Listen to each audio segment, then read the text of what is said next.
You talk, you've had filled several different roles already early this season with getting a lot of snaps at safety and then moving to corner this last game more. Just kind of how that transition's going for you, going back and forth between the two spots.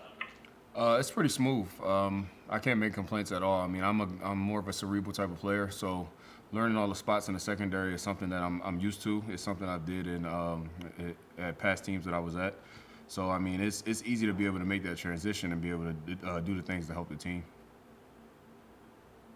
Daryl, on that note of being a cerebral player, you played for different teams, I imagine different schemes. What's the key to this defense picking up a scheme that most of the personnel had not previously played in it before? I think the biggest thing is being able to do your part. I mean, we have a lot of high talented guys that are able to do a lot of things, and it's really about just doing your 111 for the defense on each and every play. I mean, from the D line, those guys just having the mentality that it's going to be plays where you're not going to be able to pass rush each and every time. You're going to be more so holding the gap. Linebackers can't really play downhill as much when we have run and pass reads. Those guys being able to get in drops inside of windows, and the secondary knowing leverage and things like that to be able to make our plays. When you look at some of the big plays given up last week, it's obviously a quarterback on the top of his game, but what did you see overall as a group? Was there a common denominator? Was it picking up the wrong reads? Was it communication? How would you break it down as far as what happened? As far as last week, I mean, Russell Wilson, he's a great player. I mean, he's going to be a Hall of Fame quarterback, and he's done a lot of great things in his league. But we felt, though, going back watching the tape, that it was things that we needed to do better. We didn't feel as though it was any scheme type of things that really beat us. Just things within our own scheme that we need to pick up on, make the right corrections, and going forward, we won't be able to make the same mistakes. Is communication one of those issues? Oh, for sure. I mean, you can always be communicating better. I mean, even a little bit of communication, just making sure that everyone's on the same page, can always clear up any slight mistake that is foreseen. Mike Nolan said against Seattle, two things that hurt y'all were those red zone plays and the explosive plays. Cleveland's offense is pretty different, particularly with their two dynamic running backs. What do you expect from them this week? And, I mean, do you have to adjust and not focus too much on what hurt you in Seattle because they're such a different offense? Yes, for sure. But we know that this is a copycat type of league, especially when it comes offense week to week. Anything that they've seen that hurt us, they should. We would assume that they are going to have it scripted up in some style or form and some type of mismatch type of thing. It'll kind of resemble it. But we've made those corrections throughout this week going forward. We know that they're going to have some unscouted looks. And going forward, we just have to play. As long as we're in the scheme and the rules and fundamentals of our defense, we should be good on all plays, whether it's explosive or down in the red zone. We don't obviously get to see all of practice. What is practice like for you guys going against, obviously, a lot of wide receiver weapons on your guys' first team offense? I think it's awesome. Being able to play against top-notch guys in this league. I mean, like they said earlier in camp, those are guys that have potential to go for 3,000-yard receivers. So being able to compete against those guys each and every day, there's no problem. There's no reason that we shouldn't be on Sunday clicking on all cylinders as a secondary. And, I mean, that also takes time because, like you said, we've had injuries. We've had guys go in and out. So with that, going forward, we just have to continue to have that gel and everyone stepping up, playing at the same maximum caliber. Daryl, when y'all went over the film of the ball Trayvon punched out for the touchback last week, what did you see and how impressive is it for a rookie to make a play like that? Oh, that's awesome to see. I mean, just knowing how the flow of the game was going, knowing that he he wasn't giving up on plays like that, even though the ball was caught. You know, just being able to finish and emphasizing that finish through each and everything that we're doing, no matter what's going on.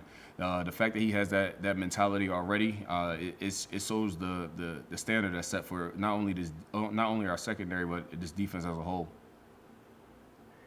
After you have a stretch where you've had this, where you've given up 77 points in 2 games as a defense, do you have to guard against fighting against becoming frustrated, or is there a sense of we know we're not this unit, we're going to go out and show it from this week forward? Just kind of what's the motivation and the mindset after that? The mindset is each and every week, any given Sunday. You don't really have to. We're not even looking at how many points it was or over how many weeks. Each and every Sunday is a different week, a different challenge. We know the defense that we are. We know there's going to be hiccups and speed bumps in the road. I mean, it's the first time for a lot of us playing together. I mean, it's a different scheme, a different coaching staff. Everything is getting on the right page. We look at it as these last 3 weeks. At the end of the game, we were right there, being able to win it. So it could do nothing but go uphill from here. The secondary's been somewhat of a revolving door, a lot of injuries since the start of the season. How do you view your role, given that you've been in the league several years, but you're new to the Cowboys? I mean, do you think it's more of a leadership role? I'm a leader in my own way, and that's always how I looked at it. I'm not really a guy that's going to be out there giving rah-rah speeches, doing this and doing that. I'm a guy I'm going to show up each and every day and really just to be doing everything the right way. And hopefully that's a standard that is set. It's what I've seen from guys that have been here.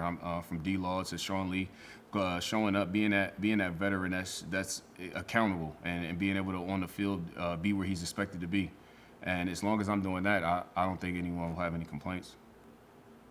What was the conversation like between you and Jordan last week after each of y'all, I think, wiped out a play from the other with a penalty? We didn't have a personal conversation about it. I mean, like Coach McCarthy says, I mean, you're going to have combative penalties when everything's going on and you're playing at a high speed. I mean, there's no animosity between us. I mean, we know there's love and competition regardless of what's going on. We just look at it as another week coming. We just have to double up and make more plays. You're playing cornerback right now, but when was the time that you first played safety over the course of your football life?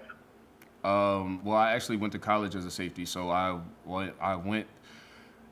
played safety in high school. That was my natural position, and getting to college, I was supposed to play receiver, but I switched to cornerback because, I mean, it was the fastest way to get into the NFL, is what my receiver coach told me. Mm-hmm. I know you've played a lot, both positions here with the Cowboys, but over the broader scope of your NFL career. Your comfort in terms of cornerback or safety, how fluid is that? Are you comfortable being one position on a given week and then switching positions the next? Oh yes, definitely. I mean, wherever my number is called, wherever they feel as though is the best position for me and putting the team in position to win. I'm going to study it like I'm a starter and be able to go out there and make the plays. It doesn't matter. I've played the bulk of my career at outside corner, but knowing that I have the ability to be versatile, it gives the team more options and tools. Daryl, kind of along that track, I know you did the same thing with the Raiders last year, I think, kind of switching between the two week to week. What, mentality-wise, how does it change for you when you go from one to the other? What are the differences in your assignments? I wouldn't say that there's really any differences as far as the way that I look at it. You're still trying to compete at the highest level. The only thing, it changes the scope of the defense when you may be on the back end more than having to be a pressed up corner and having a guy right in your face each and every play. So I feel like the game moves a little slower at safety for me, but the studying and the week of preparation is still all the same. Thank you. You want one more? You got one more? Yeah, one more. Go ahead. Yeah, one more. I noticed long before the pandemic, you played with a face covering or a head covering. You wear a little more cloth or clothing over your head than I think a lot of players do. I was just curious, what goes into your preference to do that over the course of years, not just here in Dallas. What kind of goes into that? There's no preparation or anything. It's just my thing. Honestly, it's nothing as far as the pandemic or anything. It's honestly just a part of my uniform now at this point.